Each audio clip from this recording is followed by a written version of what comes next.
قال رب إني ظلمت نفسي فاغفر لي السلام عليكم ورحمة الله وبركاته.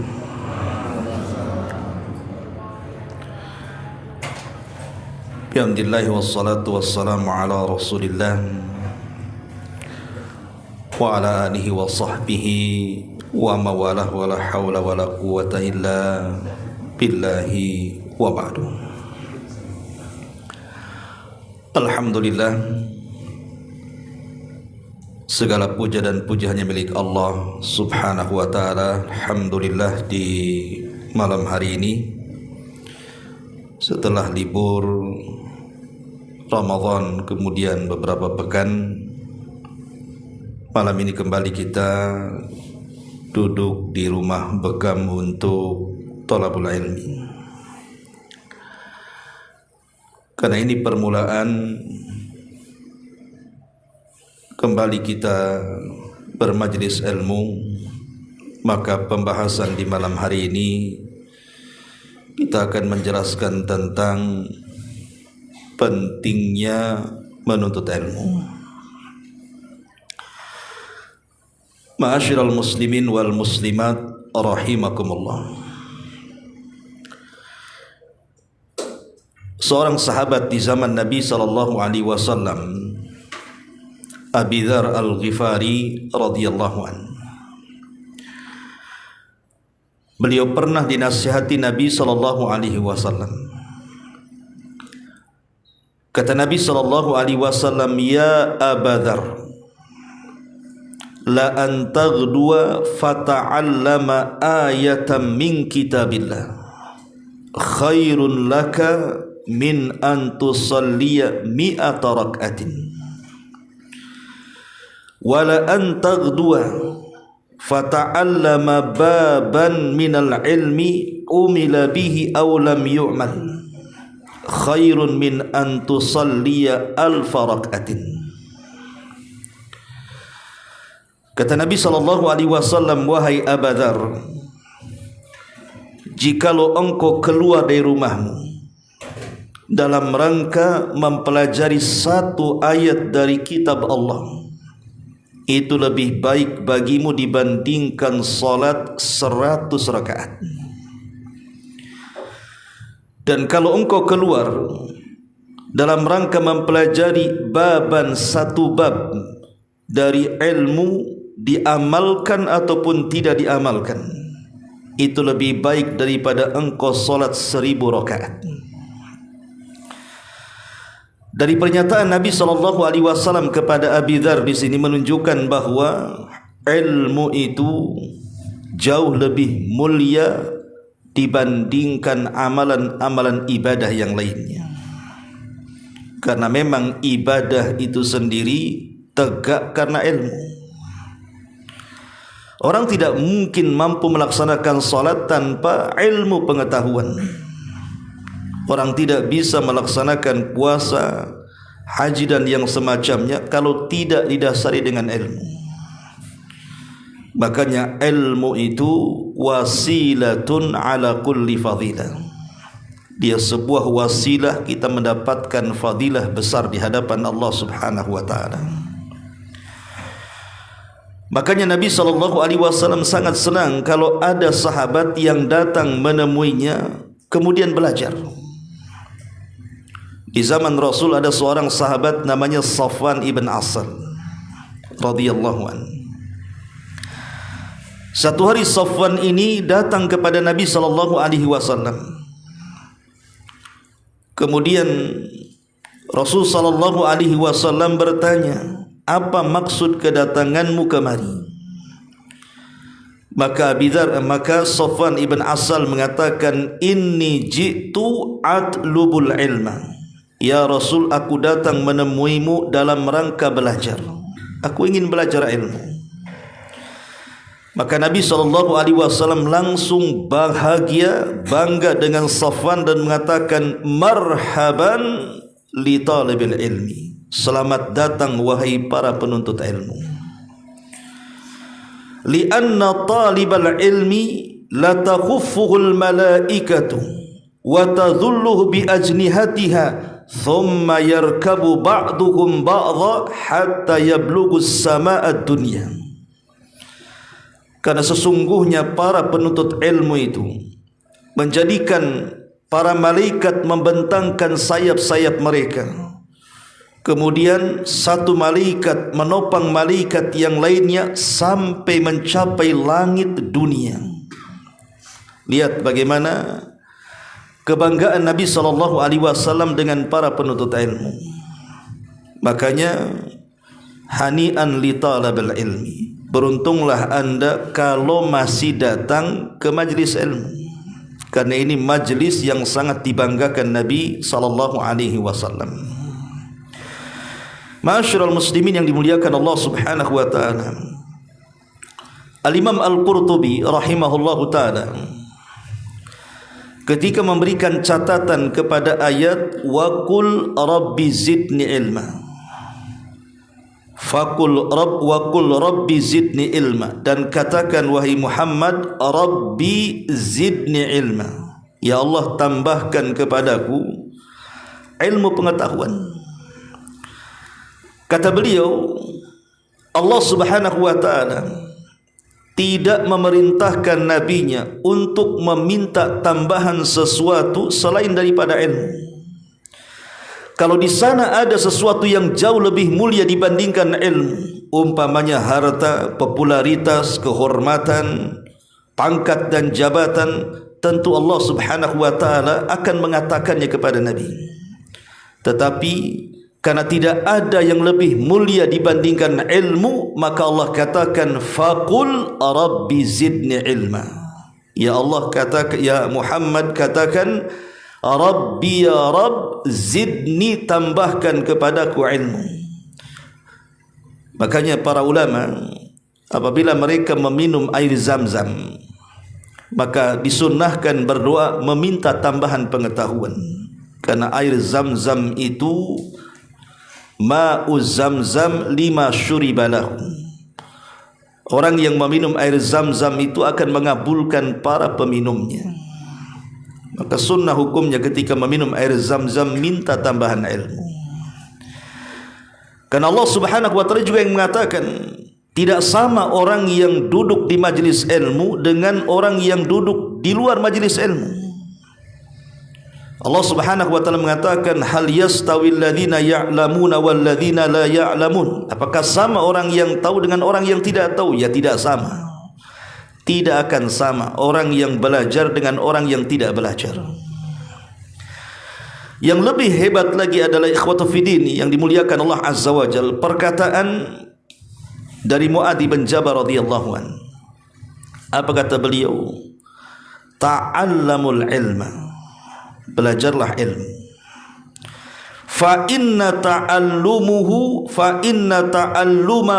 lillahi khasyah, karena mempelajarinya karena Allah Subhanahu wa taala akan menimbulkan perasaan takut. Khasyah dengan khauf itu berbeda, karena walaupun sama-sama maknanya secara bahasa Indonesia, sama-sama takut. Khauf takut, khasyah juga takut. Tetapi khasyah berbeda dengan khauf, karena khasyah adalah takut yang diiringi dengan pengetahuan. Makanya kenapa Allah Subhanahu wa taala sampai mengatakan innama yakhsyallah min ibadihil ulama. Orang yang betul-betul takut kepada Allah, merekalah orang-orang yang diberikan ilmu pengetahuan. Karena orang-orang yang memiliki ilmu tahu apa yang ditakutkan, sementara orang yang tidak punya ilmu tidak paham apa yang ditakutkan. Makanya orang-orang yang banyak terjerumus kepada kemaksiatan itu mereka orang-orang jahil, karena mereka tidak tahu bahwa itu sebuah keharaman. Kemudian kata beliau, wa talabahu ibadah, wa talabahu ibadatun, dan menuntut atau mencarinya sebuah ibadah. Jadi dengan melangkahkan kakinya antum dari rumah ke tempat ini, itu sudah dinilai ibadah, setiap langkahnya berpahala.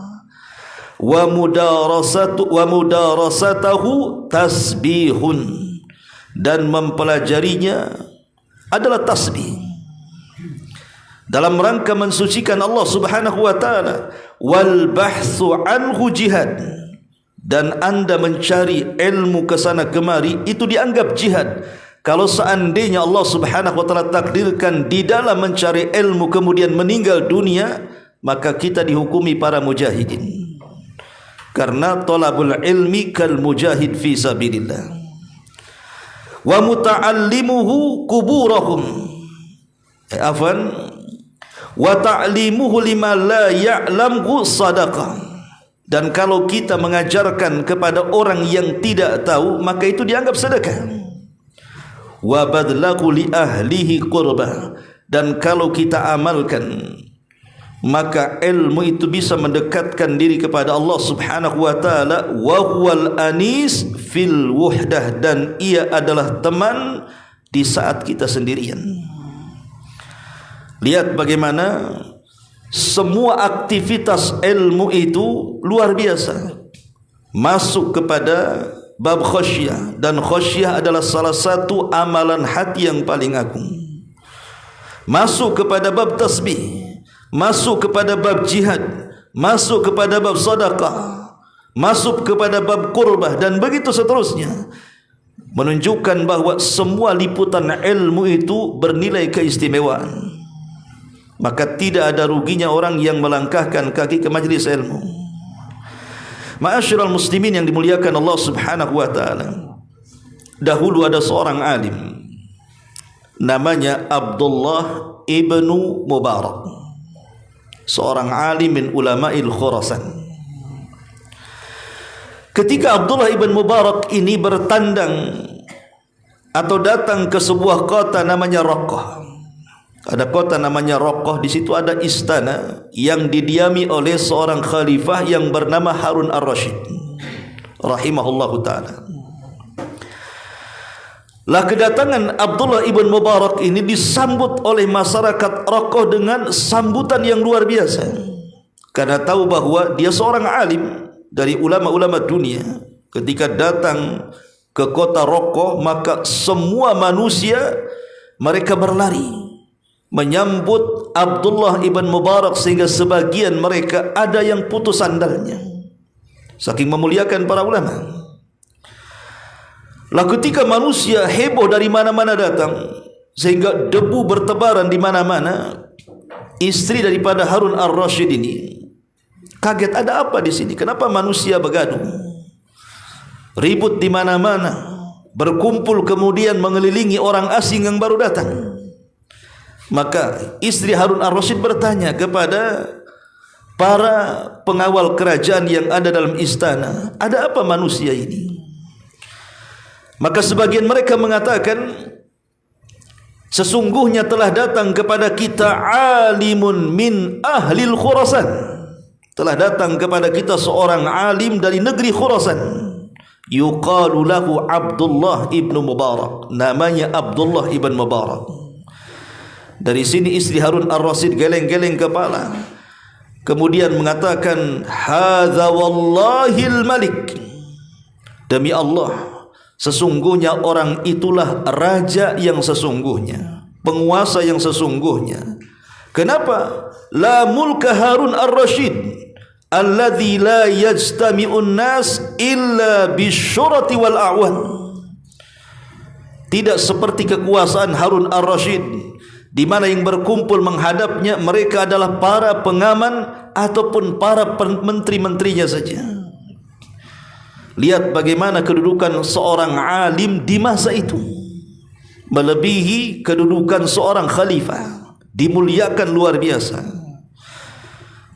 Apa yang menjadikan Abdullah ibn Mubarak dimuliakan oleh ribuan masyarakat di zaman itu melebihi sang khalifah? Karena ilmu yang membuat dia mulia. Ilmulah yang mengangkat Abdullah ibn Mubarak sehingga dihargai dan dimuliakan di zaman itu. Itulah yang dikatakan tidak sama orang yang alim dengan orang yang tidak alim. Bahkan Ibrahim ibn Harb rahimahullahu ta'ala pernah menceritakan ketika menceritakan tentang biografi seorang alim namanya Atha ibn Abi Rabah. Atha ibn Abi Rabah ini seorang alim dari ulama Mekah, Di zamannya tidak ada yang boleh berfatwa kecuali dia. La yuftin nas illa ata. Tidak boleh memberikan fatwa kepada manusia kecuali ata. Kata Ibrahim ibn Harb, dia mengatakan, kana ata rajulan abdan mamlukan limraati fi Makkah. Sesungguhnya Ata ini seorang laki-laki, seorang hamba sahaya bagi seorang wanita dari penduduk Mekah. Wa kana rajulan aswadan wa a'rajan wa a'waran wa umya fi akhir hayati. Kata beliau, Ata ini seorang laki-laki yang berkulit hitam legam, dan dia pincang, a'raj. Bukan hanya itu saja, dia pun a'war, sebelah matanya tidak mampu memandang, bahkan buta di akhir hayatnya. Itulah Ata bin Abi Rabah. Tetapi ketika dimerdekakan oleh tuannya, dia menangis karena dia orang cacat. Kalau seandainya dimerdekakan hidup sendiri, dia tidak bisa menghidupi dirinya. Maka dia mengadu kepada ibundanya. Kata ibundanya, duduklah kau di Masjidil Haram. Lah ketika itu Masjidil Haram penuh dengan para ulama. Subhanallah, ketika para ulama banyak yang meninggal di Masjidil Haram, maka ilmunya diserap oleh Ata bin Abi Rabah ini, sehingga ketika itu tidak ada orang alim melebihi Ata. Bahkan manusia menganggap tidak ada orang yang boleh berfatwa kecuali Ata ibn Abi Rabah. Satu hari Ata ibn Abi Rabah ini sedang berceramah di saat musim haji. Datanglah seorang khalifah dari Baghdad, karena ketika itu yang menguasai kaum muslimin adalah Sulaiman ibn Abdul Malik, khalifahnya. Bertandang dari Baghdad ingin melaksanakan haji bersama dua putranya. Ketika sampai di kota Mekah, maka dia melihat manusia berkerumun kepada Ata bin Abi Rabah meminta fatwa. Tentu sang khalifah sangat memuliakan Ata bin Abi Rabah, maka dia meminta kepada Ata waktu untuk meminta fatwa, terutama soal manasik-manasik haji. Maka Sulaiman ibn Abdul Malik pun layaknya orang biasa, tidak dibedakan mana seorang khalifah, mana seorang talabul ilmi. Itulah bedanya orang-orang yang memiliki ilmu pengetahuan dengan orang yang tidak memiliki ilmu pengetahuan, kan begitu. Maka dia pun belajar layaknya para talabul ilmi yang lainnya, dan tidak dibedakan mana khalifah mana tidak. Ketika selesai dia meminta fatwa soal manasik haji, kemudian dia melaksanakan salat sunnah 2 rakaat. Setelah itu dia panggil dua putranya, dua putra daripada Sulaiman ibn Abdul Malik. Kemudian dia mengatakan kepada putranya, kuma ya bunayya, kuma la ya bunayya, la tuqassiral ilma fa inni la ansadul lana bihadal abdil aswad, katanya. Dia mengatakan kepada anaknya, berdirilah wahai putraku, saya wasiatkan kepadamu, kata Sulaiman bin Abdul Malik sang khalifah kepada dua putranya, jangan remehkan ilmu pengetahuan, karena aku tidak pernah lupa bagaimana hinanya aku di hadapan orang yang hitam itu. Maksudnya Ata bin Abi Rabah. Aku tidak lupa bagaimana aku merasa terhina dengan dia, seorang hamba sahaya, seorang yang berkulit hitam legam, pincang lagi, banyak cacatnya, kemudian buta di akhir hayatnya. Aku tidak pernah lupa bagaimana hinanya aku di hadapan dia. Lihat bagaimana ilmu itu memuliakan siapapun, wasilatun ala kulli fadilah, karena ilmulah yang mengangkat fadilah manusia. Subhanallah. Ma'asyiral muslimin yang dimuliakan Allah Subhanahu wa taala, bahkan disebutkan dalam Sahih Muslim tentang kisah Nafi ibn Abdi Al-Haris radhiyallahu an. Nafi ibn Abdul Haris Al-Khuzai radhiyallahu an. Nafi adalah seorang yang di zaman Amirul Mukminin dipercaya oleh Umar untuk memerintah kota Mekah. Jadi dia gubernur Mekah. Satu hari Nafi ibn Abdi Al-Haris Al-Khuzai ini dia safar ke daerah yang disebut dengan Asfan. dekat dengan kota Madinah. Di Asfan inilah tiba-tiba dia berpapasan dengan Umar bin Khattab radhiyallahu anhu, sang khalifah. Maka Umar bin Khattab radhiyallahu anhu kemudian mengatakan, "Ya Nafi', kenapa kau tinggalkan Mekah? Kenapa kau tinggalkan Mekah?" Marah Umar bin Khattab radhiyallahu anhu, seorang pemimpin meninggalkan daerahnya, nanti tidak diurus daerahnya. Tetapi Nafi ibn Abdul Haris al-Khuzai mengatakan, "Ya Amirul Mukminin, tugas di Mekah aku berikan kepada wakilku." Maka sang Amirul Mukminin Umar bin Khattab mengatakan, "Siapa wakilmu yang ada di sana?" Maka Nafi mengatakan, "Abdurrahman ibnu Abza." Umar tidak kenal siapa Abdurrahman ibn Abza ini. Sehingga Umar bertanya kepada Nafi ini, "Siapa Abdurrahman ibn Abza ini? Saya tidak kenal dia." Maka kemudian Nafi menjelaskan, "Dulu dia seorang hamba sahaya, kemudian ku merdekakan, kemudian ku jadikan wakilku di sana." Maka Umar mengatakan, "Ya Nafi, apa tidak ada orang merdeka? Kenapa mantan budak kau jadikan wakil di sana?" Maka Nafi memberikan pembelaan dan mengatakan, "Ya Amirul Mukminin, walaupun Abdurrahman ibn Abza seorang budak, lakinnahu alimun bi kitabillah wa alimun bi faraidillah wa idza qadha bi adlin." Wahai Amirul Mukminin, memang Abdurrahman ibn Abza ini mantan budak, tapi dia pakarnya Quran. Dia alim dengan Al-Quran. Dia alim dengan ilmu faraid, ilmu waris. Bahkan kalau dia memutuskan sebuah perkara, maka dia mampu memutuskan dengan keadilan. Ya, karena orang yang alim dengan Al-Quran pasti akan berhukum dengan Quran. Tiba-tiba Umar merasa takjub dengan Abdurrahman ibn Abza, padahal tidak pernah lihat orangnya, hanya dengar ceritanya dari Nafi, dan dia yakin dan percaya dengan ucapan Nafi. Maka Umar bin Khattab mengatakan, "Sadaqa Rasulullah sallallahu alaihi wasallam." Sungguh benar ucapan Nabi sallallahu alaihi wasallam, "Innallaha yarfa'u bihadzal kitaba aqwaman wa yadha'al akharin." Sungguh Allah telah mengangkat sebagian kaum dengan Al-Quran, dan ada juga yang direndahkan dengan Al-Quran. Allah angkat sebagian manusia itu dengan Al-Quran, dengan ilmu pengetahuannya. Itulah yang kemudian dikatakan dalam Al-Quran sendiri, "Yarfa'illahu alladhina amanu minkum walladhina utul ilma darajat." Allah akan mengangkat derajat orang-orang yang beriman di antara kalian dan orang-orang yang berilmu di antara kalian. Bahkan ada seorang yang bernama Abi Yusuf Al-Qadhi. Abi Yusuf Al-Qadhi ini seorang qadhi di zaman Khalifah Marwan.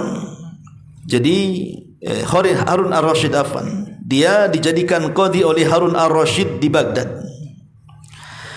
Jadi Abi Yusuf ini ketika kecil dia bercerita sendiri.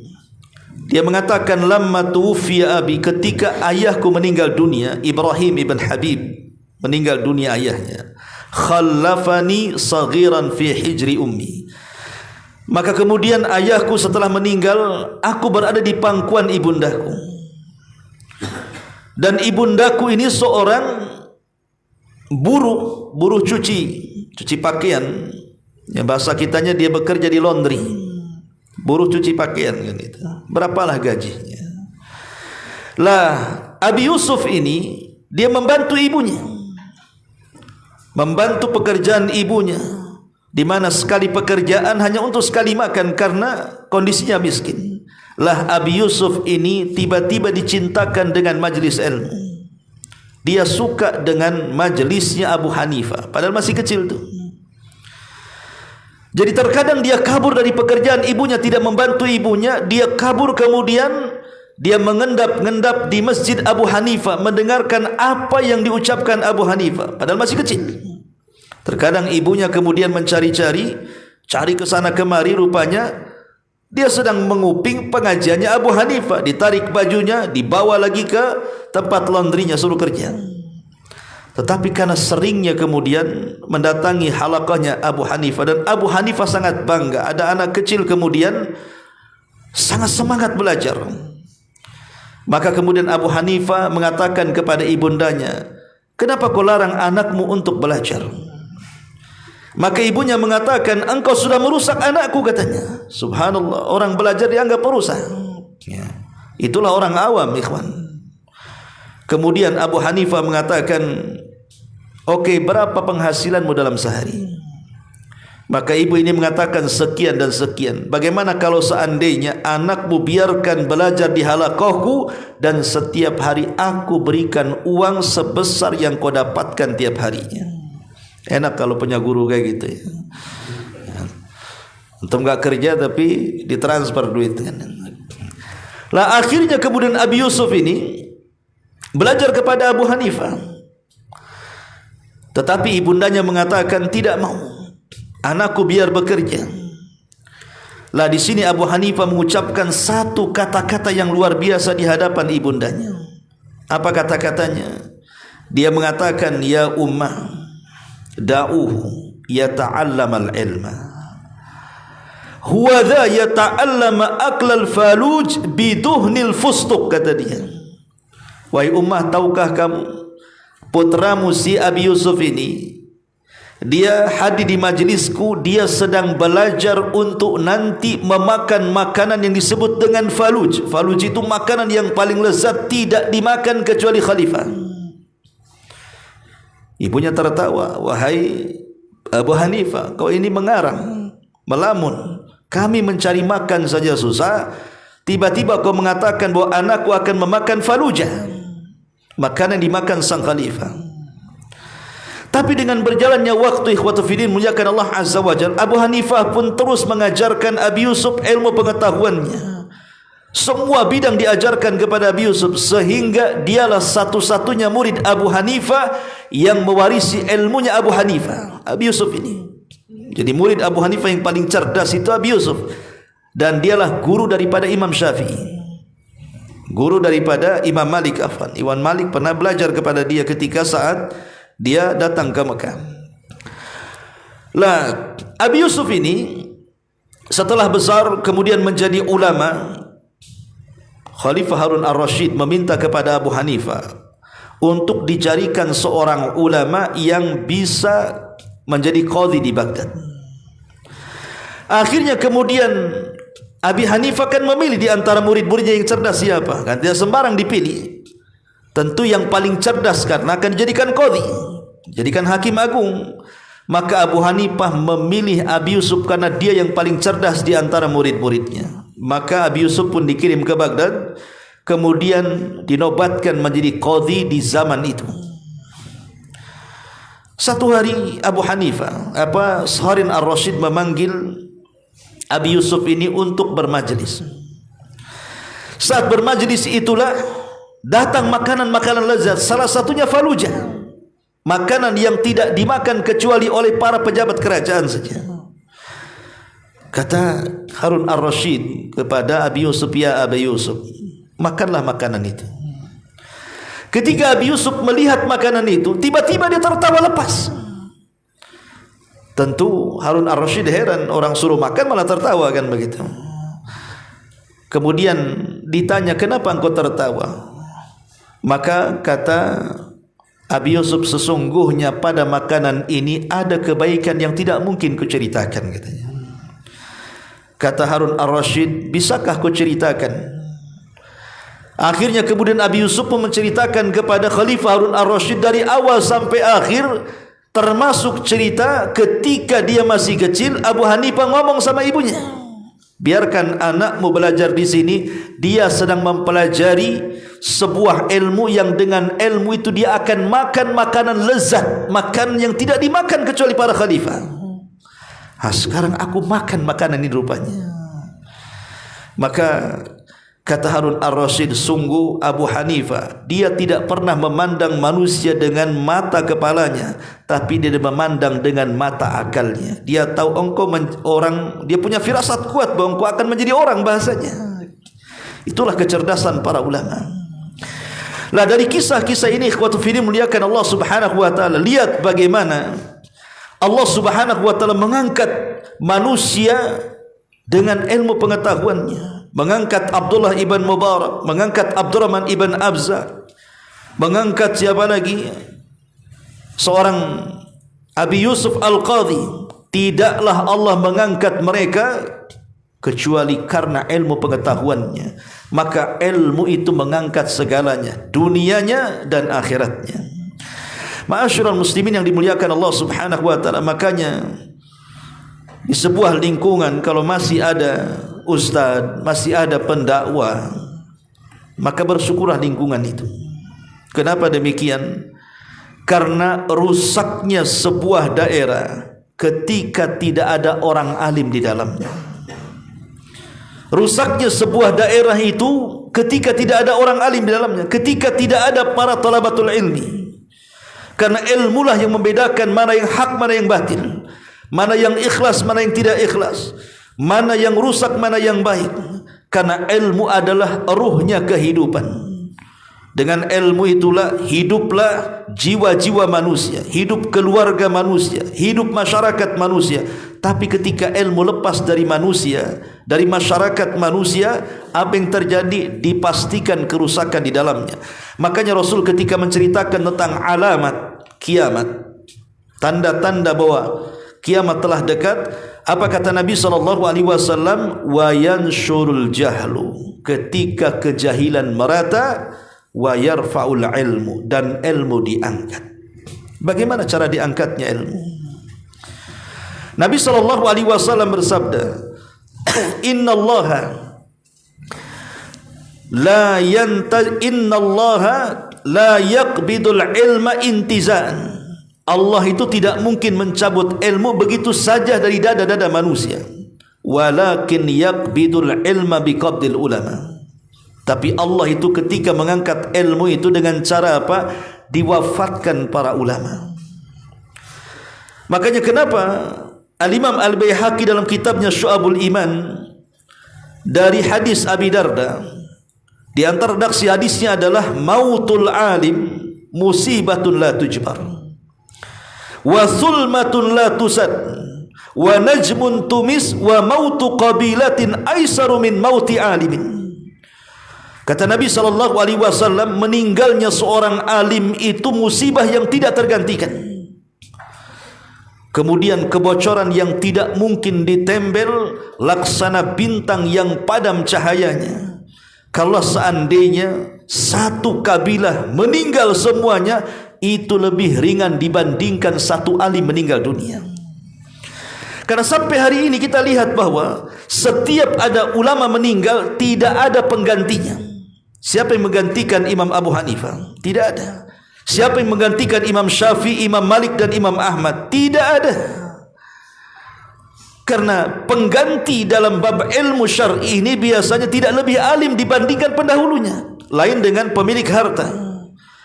Ada orang kaya meninggal, besok ada yang lebih kaya lagi hidup.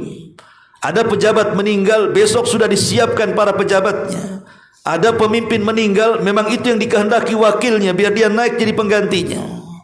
Tetapi seorang alim kalau meninggal susah untuk mendapatkan penggantinya. Ketika Syekh bin Baz meninggal, siapa yang menggantikan beliau? Syekh Ibnu Utsaimin ketika meninggal, siapa yang menggantikan beliau? Syekh Albani ketika meninggal dunia, siapa yang menggantikan beliau? Tidak ada. Ya. Karena kita tahu bahwa yang namanya zaman itu pasti setelahnya lebih buruk daripada sebelumnya.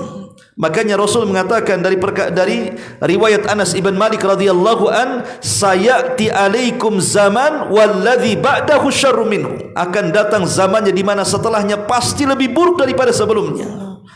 Maka kematian seorang alim itu musibah yang tidak tergantikan. Maka kalau seandainya di sebuah tempat, di sebuah negeri masih ada orang-orang yang mau mengajarkan ilmu dan belajar ilmu, maka ini nikmat yang sangat besar yang Allah Subhanahu wa taala anugerahkan kepada kita. Makanya antum yang hadir di majlis ilmu jangan malas untuk hadir di majlis ilmu, karena dikhawatirkan ketika kemudian ilmu sudah mulai ditinggalkan, maka kiamat telah dekat kepada kita. Tetapi yang namanya ilmu itu kan tidak bisa diraih dengan angan-angan, ikhwan. Ilmu tidak bisa diraih karena banyak tidur, malas, main-main, tidak bisa. Karena Yahya bin Abi Katsir mengatakan la yustata'ul ilmu birahatil jismi. Ilmu itu tidak mungkin diraih dengan istirahatnya badan. Artinya ilmu itu bisa diraih dengan lelah letihnya badan. Itu belajar dari melangkah kaki dari rumah ke sini kan mengorbankan waktu, ikhwan. Terkadang ngantuk-ngantuk datang, terkadang kemudian sampai malam gitu ya. Kemudian di sela-sela waktu yang sempit tetap kemudian dia luangkan. Begitulah terkadang ilmu itu dicari. Makanya ada perkataan Imam Syafi'i yang bagus sekali. Kata Imam Syafi'i, la yutlabu hadal ilmu man yatlubuhu bitamalluli wa gina nafsi. Tidak mungkin ilmu itu diraih oleh orang yang disebut dengan pembosan. Tamalul itu pembosan, bosanan, kadang hadir kadang tidak, kayak puasa Daud kan itu. Kadang nampak, lebih banyak tidak nampaknya ya. Orang yang bosan ya, karena ilmu ini memang ujian bagi kita ikhwatu fiddin yang dimuliakan Allah Azza wa Jalla. Ujian, terkadang ada orang yang cinta dengan ilmu, terkadang ada orang yang bosan dengan ilmu. Waginan nafsi, ataupun jiwa merasa cukup. Sudah cukuplah, mungkin sebulan sekali tak apalah kan begitu. Dia tidak tahu bahwa setiap napas yang dikeluarkan dalam badan kita itu perlu ilmu, ikhwan. Makanya kenapa Imam Ahmad sampai mengatakan hajat kita kepada ilmu itu lebih dibandingkan hajat kita kepada makan dan minum. Kalau makan dan minum sehari 4-5 kali itu sudah kenyang tuh. Tapi hajat kita kepada ilmu itu ka'adadil anfas, kata dia, sebanyak nafas yang kita keluarkan. Sebab dari mulai tidur, kemudian kita tidur, kemudian bangun tidur, kemudian tidur kembali, itu kita berhajat dengan ilmu. Sebelum tidur ada doanya. Saat tidur juga harus kemana kita menggulingkan badan. Saat mimpi buruk harus apa yang harus dilakukan. Kemudian bangun tidur juga apa ada doanya, dan begitu seterusnya. Itu perlu ilmu pengetahuan. Makanya hitungan nafas kita setiap detiknya itu perlu pengetahuan. Dari sini kata Imam Syafi'i, tidak bisa ilmu itu diraih oleh pembosan atau orang yang merasa cukup jiwanya. Walakin, akan tetapi kata beliau, man yatlubuhu bidzullatin nafsi wa dzikil aisi wa khidmatil ilmi. Tapi kata beliau, ilmu itu akan didapat dengan cara menuntutnya dengan menahan diri, sabar. Kalau tidak sabar, orang tidak bisa dapat ilmu, ikhwan. Orang kalau tidak sabar, tidak akan mungkin dapat ilmu. Kemudian juga merasa kesempitan hidupnya. Banyak para ulama itu yang mereka menghabiskan biaya, entah berapa biaya yang mereka keluarkan, yang penting dapat ilmu. Sampai sebagian ulama itu ada yang merobohkan tiang rumahnya dijual hanya untuk menuntut ilmu. Dan juga kata Imam Syafi'i, wa khidmatil ilmi, dan berkhidmat untuk ilmu. Ma'asyiral muslimin yang dimuliakan Allah Azza wa Jalla, Abu Amr ibn As-Salah Abu Amr bin As-Salah menceritakan tentang biografi Imam Muslim. Jadi di antara meninggalnya Imam Muslim, ma'ruf Imam Muslim, kita sering membaca hadis rawahu Muslim, rawahul Bukhari kan begitu. Apa kata beliau? Wa kana li mautihi sababun gharibun nasya'an umratin fiqriyatin ilmiyatin. Jadi Abu Amr ibn Salah ini menceritakan tentang biografi Imam Muslim, tentang sebab wafatnya Imam Muslim. Kata beliau, adalah sesuatu yang sangat aneh bagiku. Karena sebab wafatnya Imam Muslim ditimbulkan karena kepedihan, kesusahan hidup di dalam menuntut ilmu. Jadi Imam Muslim ini meninggal sebabnya karena keletihan belajar. Itu maksudnya. Karena capek, lelah, letih membaca, mutola'ah, mengajar dan begitu seterusnya. Akhirnya lelah, letih, sakit, kemudian meninggal. Meninggal karena lelah menuntut ilmu. Makanya kata Abu Amr ibn Salah, dia mengatakan, wa kana li mautihi sababun gharib. Sebab kematiannya, kata beliau, aneh bagiku, katanya. Kok bisa orang meninggal karena kelelahan menuntut ilmu? Ya, kalau kita kan meninggal karena banyak makan, kelelahan makan, akhirnya banyak penyakit, kolesterolnya, darah tingginya, akhirnya mati pula. Jadi lihat para ulama sampai seperti itu. Bahkan Yahya Abu Zakaria berkata, ya, wa dzukira li ammi Ubaidillah, pamanku Ubaidillah diceritakan kepadaku, qala qafaltu min Khurasan wa ma'i ishruna waqran minal kutub. Aku kembali dari Khurasan dan aku membawa 20 beban berat yang berisikan kitab-kitab di pundakku, katanya. Jadi dulu para ulama itu membawa kitab dari mana-mana untuk belajar. Sekarang kan sudah ada handphone nih, enak kan, ditenteng saja semua di situ ada. Kalau di zaman dulu saya masih ingat, kalau belum, jangankan di zaman dulu, saya masih belum ada handphone saja, rata-rata kan ustaz-ustaz kan bawa kitab nenteng kemana-mana kan gitu ya. Kadang-kadang duduk di perpustakaan, kitabnya udah kayak berserak di mana-mana. Sekarang tidak ada. Di sini udah ada handphone, klik saja keluar semua kan gitu. Lah Allah sudah mudahkan padahal dengan komunikasi seperti ini kan. Tapi justru terkadang Allah mudahkan dengan adanya handphone, dengan adanya internet, bukan digunakan disibukkan untuk belajar, tapi disibukkan untuk yang lainnya kan. Justru kerusakannya jauh lebih besar dibandingkan manfaatnya. Harusnya dimudahkan menuntut ilmu itu. Tidak seperti ulama dulu yang kesana kemari mencari hadis, sudahlah letih sampai ada yang mati berjalan. Kadang-kadang saking asiknya mutalaah kemudian ketabrak unta. Ya, zaman dulu kan ada seperti itu. Sampai ada orang ketabrak loh ya, ketabrak unta gara-gara membaca, lengah dia. Nah, sekarang tidak, ketabrak mobil tuh gara-gara main handphone, nelpon sana sini kan, matinya sul khatimah gitu. Nah ini kata beliau, kata Yahya Abu Zakaria, pamanku Ubaidillah menceritakan kepada aku, ketika aku kembali dari Khurasan bersamaku 20 beban berat yang berisikan kitab-kitab, katanya. Saking lelahnya dia mengatakan, fanazaltu inda hadzal bir. Aku pun singgah di sebuah sumur. Kenapa? Iqtidaan bil walid, karena aku lakukan mencontoh ayahku. Jadi intinya bahwa ilmu itu tidak bisa diraih kecuali dengan lelahnya badan. Maka kalau seandainya mungkin antum kecapean karena bekerja kemudian meluangkan waktu untuk belajar, ketahuilah bahwa beban berat saat menuntut ilmu itu semua akan ada balasannya di hadapan Allah Subhanahu wa taala. Ma'asyiral muslimin yang dimuliakan Allah Subhanahu wa taala. Di dalam Al-Qur'an kita tahu bahwa saking pentingnya ilmu, sampai Allah Subhanahu wa taala bersumpah dalam Al-Qur'an, wan nun wal qalami wa ma yasturun. Nun wal qalami wa ma yasturun. Lihat bagaimana Allah jadikan sumpah qalam dan apa yang ditulisnya. Dan kita tahu bahwa qalam itu wasilah ilmu.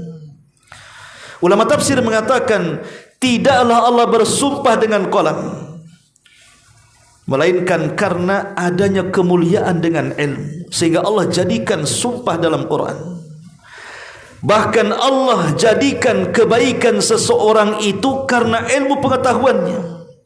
Jadi kalau Allah Subhanahu wa taala memberikan taufik kepada seseorang, seseorang itu mendapatkan kebaikan, itu tidak lain karena pengetahuan yang dicarinya. Di situ Nabi mengatakan, man yuridillahu khairan yufaqihu fiddin. Siapa yang Allah kehendaki kebaikan, pasti Allah cerdaskan dalam agamanya. Karena tidak ada orang yang mampu untuk memahami tentang tauhid keesaan Allah Subhanahu wa taala dan keagungannya kecuali mereka para penuntut ilmu. Dari sini Allah katakan, syahidallahu annahu la ilaha illahu wal malaikatu wa ulul ilmi. Allah dan para malaikatnya serta orang-orang yang berilmu, mereka mampu bersaksi bahwa tidak ada sembahan yang berhak disembah kecuali Allah. Lihat bagaimana Allah jadikan syarat tauhid itu adalah ilmu. Karena orang tidak mungkin bertauhid tanpa ilmu.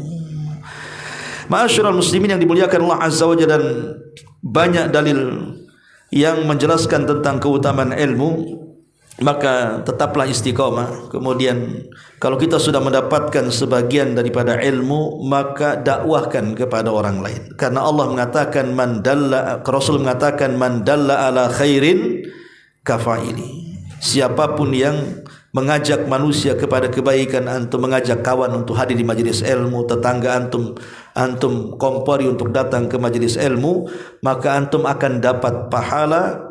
Kalau dia berhasil, antum bawa pahala yang Allah berikan kepadanya. Antum bisa mengambil pahalanya tanpa mengurangi pahala dia sedikit pun. Dan itu bagian daripada multi level pahala. Semakin banyak antum ajak untuk hadir di majelis ilmu, maka semakin banyak pahala yang akan kita dapat. Wallahu alam. Dan lebih daripada itu, bahwa tidak ada jalan yang mudah mengantarkan kita ke dalam sorga melebihi daripada ilmu. Sebenarnya ulama mengatakan, ilmu apa saja kalau dicari karena Allah dan untuk memperjuangkan Islam, ilmu apa saja, mau ilmu kedokteran, mau ilmu farmasi, mau ilmu bangunan, atau ilmu apa saja, sebutkan ilmu pengetahuan apa saja, kalau dicari karena Allah subhanahu wa ta'ala dan untuk memperjuangkan Islam, maka masuk pada kemuliaan ilmu. Tentu yang lebih khusus adalah mempelajari ilmu syar'i. Yang lebih khusus gitu, yang mempelajari ilmu syar'i. Tetapi semua ilmu kalau dicari karena Allah kemudian memperjuangkan Islam, maka ilmu itu akan bermanfaat bagi hidupnya. Tapi kalau dicarinya karena dunia atau popularitas, maka tidak akan sampai kepada kematiannya. Karena kita tahu bahwa pengaruh ilmu itu bukan hanya di dunia saja, akan dibawa ke dalam kuburnya. Idza matal insan inqata amaluhu illa min thalathin, sadaqatin jariyah aw ilmin yuntafa'u bihi aw waladin salihin yad'u lahu. Apabila seorang manusia meninggal, tidak ada yang dibawa kecuali 3 perkara: sedekah yang mengalir, ilmu yang bermanfaat, dan anak yang saleh. Maka sekali lagi saya nasihatkan, jangan bosan hadir di majelis ilmu. Karena dimuliakan Adam dari para malaikat itu karena ilmunya. Bahkan binatang-binatang sekalipun, ada sebagian mereka dimuliakan dari binatang yang lain itu karena ilmu. Ketika Allah subhanahu wa ta'ala menceritakan tentang anjing buruan dalam Al-Quran surah Al-Ma'idah, apa yang ditangkap oleh anjing buruan itu halal dimakan setelah kita mengucap kalimat bismillah. Padahal anjing itu najis, liurnya juga najis, tetapi buruannya halal. Kenapa? Karena Allah khususkan anjing ini memiliki pengetahuan. Tapi kalau anjing tidak memiliki pengetahuan, tidak diajarkan, tiba-tiba menangkap buruan kemudian kita makan, haram. Tapi kalau anjing ini kita latih sampai dia memiliki pengetahuan, kita suruh duduk, kita suruh berdiri, kita suruh kejar, kita suruh tangkap, terkam, dan kita lepaskan dengan bacaan basmalah, halal buruannya. Tapi kalau anjing liar nangkap buruan kemudian antum ambil buruannya kemudian antum makan, haram. Kenapa? Karena yang satu punya pengetahuan, yang satu tidak. Ya. Tapi kalau anjing suruh berdiri dia duduk, suruh duduk dia lari, suruh lari dia nerkam, itu anjing bodoh namanya, anjing bego. Itu tangkapannya tidak halal. Ya. Tapi kalau dia terlatih, maka lihat bagaimana Allah subhanahu wa ta'ala memuliakan antar binatang saja. Diistimewakan binatang-binatang buas atau binatang-binatang najis sekalipun, kalau diberikan pengetahuan maka buruannya menjadi halal. Itu menunjukkan tentang kemuliaan ilmu sampai kepada binatang.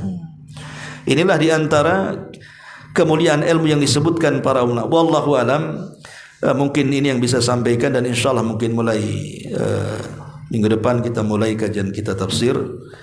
Mudah-mudahan ada manfaatnya. Kita tutup dengan doa kafaratul majlis. Subhanallah bihamdika asyhadu an la ilaha illa anta astaghfiruka wa atubu ilaik. Allahu ta'ala alam. Assalamualaikum warahmatullahi wabarakatuh.